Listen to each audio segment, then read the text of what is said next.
Hello chums, Robert Ross here, comedy historian in Comedy Cottage on a very bleak, blustery and wet Tuesday. Hope you are well, staying in and watching comedy. This year, comedy is the answer. We're going to hashtag that forever. Get a t-shirt made up, I think. A lovely thing last night on BBC Two, I hope you caught it. It is on iPlayer. It was an evening of variety, such a treat. There was a beautiful documentary to Ken Dodd, and so lovely to see Roy Hudd on there paying his tribute to his late friend. It was a lovely celebration of a genius comedian. So if you didn't catch it, Ken Dodd, it's on iPlayer. And straight after that, a place very close to Doddy's heart, of course, was Blackpool. And there was a lovely celebration of the variety kings of Blackpool. I mean, it's such a treat to sit back and watch George Formby and Frank Randall and, I don't know, Little and Large and Cannonball. And it was amazing. Frank Sinatra, Jane Mansfield, oh yes. Lovely to see Eddie Large there, of course. And they re-edited the end of the show and put a tribute to Eddie at the end, which was very,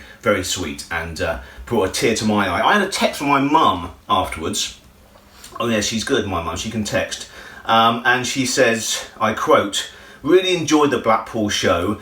Wish they'd show more programmes like that, don't you?" And I do. So, BBC Two, if you're listening, please, you've got a vault of stuff there. I mean, once a week, once every fortnight, once every day. Give me the keys, I'll do it for you. You've got Jimmy Perry's Turns. You've got the Bob Monkhouse Show, that great chat show from the 1980s when he had all the greats on. Tommy Cooper and Peter Cook. You've got a wealth of stuff. You've got the goodies. You've got Little and Large. You've got Bilko, oh yes. Once a week, come on. A night of variety, a night of comedy for the nation. But you're doing a good job, BBC. You're doing a grand job. Now, on to other stuff. Yesterday, it went by without me realising, was film 40. Can you believe film 40 yesterday? We are now officially older than Jack Benny ever got. So who thought it would last that long? We will keep on doing it until this crisis is over. And when it's over, we'll still do it, probably not every day, but we'll do it when we can. But it's a joy to do. I'm really enjoying doing these. I hope you're getting some pleasure out of them and it's getting some sort of a bit of comedy instruction as we're locked in together, getting through this with a laugh and a smile. Today's Talking Pictures TV recommendation, this film will be out in plenty of time. So yesterday's recommendation for today was Harry Seacombe in Davy, a lovely comedy from Ealing Studios. So that's at 3:15 today. And it shows Harry Seacombe not just as a great variety clown, but also a great singer. He was a bel canto and he can belto. Oh yes, needle, loud and rule. So watch that 3:15 today. And tomorrow's pick for Talking Pictures TV is also around 3:15. I think it's 3:15. We'll check at the bottom there. It's very short. It's 5 minutes. It's Clowning Around with Buster Keaton and Richard Hearn. Oh yes, Mr. Pastry was big in America. Buster Keaton was a huge fan of Richard Hearn.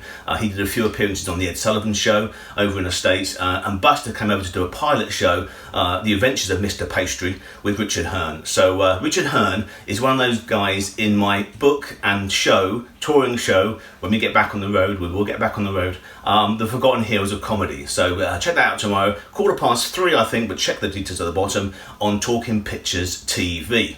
Now, Tuesday is comedy day, isn't it? Every day is comedy day in Comedy Cottage, but Tuesday is really important for comedy day because tonight is book club, of course. So we are looking at The Complete Frankie Howard this evening, 7 o'clock on my Comedy Historian Facebook page. That's 7 till 8. So any questions, we're live, taking any questions, any observations about this book and about Frank's career in general.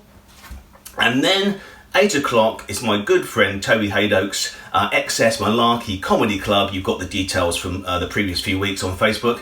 A great bill again tonight. Stuart Laws is on, Mrs. Barbara Knight is on, and Toby Haydock is so modest, but his club, his comedy club, he owns it, of course, no, he doesn't really. He MCs it, he's been there for years and years and years doing a sterling job. It was the first club to go online and have this virtual connection when this crisis hit. So he won't tell you that, but it's an amazing service. So please, 8 o'clock, straight after book club, nip over to XS Malarkey and watch that. And then, if that wasn't enough, 9 o'clock, oh yes, it's Lenny Beige, he's back. Bigger, better and bolder than before, and tonight is an hour-long special of James Bond songs. So you never know, Lenny might do another Matt Monroe. Oh yes, there could be From Russia With Love tonight. So that's my request anyway. So that's 7 o'clock, our book club. Me and Jem are doing Frankie Howard, if you'll pardon the expression. 8 o'clock, Toby Haydock's Comedy Club. 9 o'clock, Lenny Beige.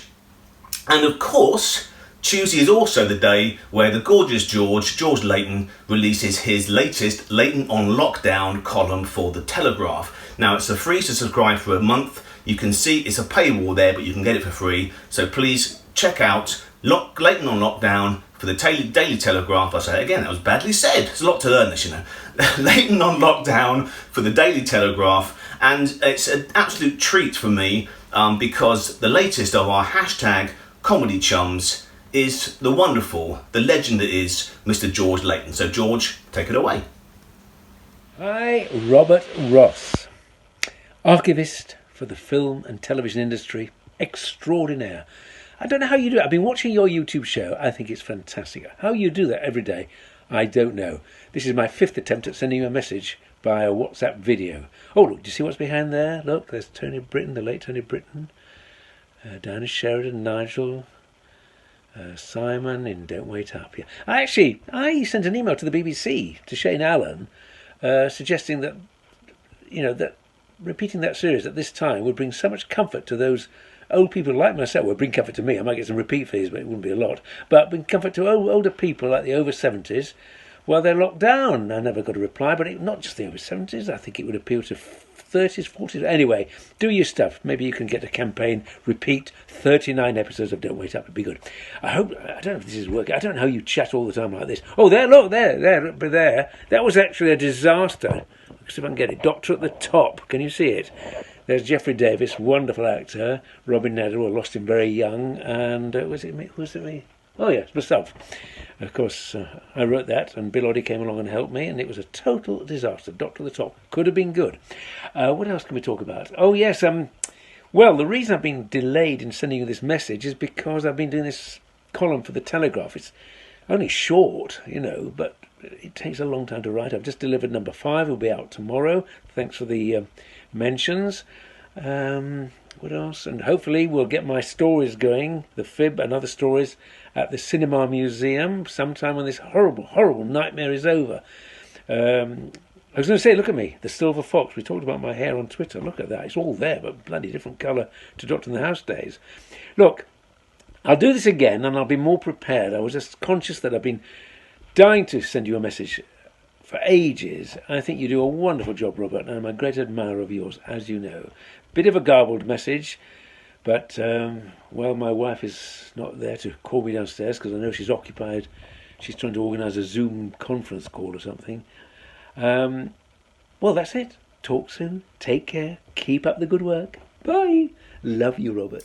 Thank you, George. Gorgeous George. Thank you so much for that lovely tribute. That was beautiful. And yes, subscribe to the channel. Thank you. Thank you so much. And yes, Don't Wait Up. BBC, are you watching? Repeat it. It's a brilliant, brilliant sitcom. I was very honoured to work with George on the release. We stalled after the first 2 series, but Series 1 and 2 came onto DVD on the Australian market, and me and George did a couple of commentaries per series for that. So BBC, please, repeat the whole lot. It's a great, great thing. Add it to the list with Bilko and the Goodies and Little and Large and the Bob Monkow Show, all that stuff. It's a lovely, lovely series. And George, gorgeous George, don't be so hard on Doctor at the Top. I love Doctor at the Top. I remember that coming out. I was so excited when that came back, the old Doctor shows from the 60s and 70s, and there was George Layton and Bill Oddie writing a new series. So yeah, bung that on too. We've got time. Put it all. It's all in the vaults, It's lovely. Anyway, George, that was very, very kind. Thank you so much.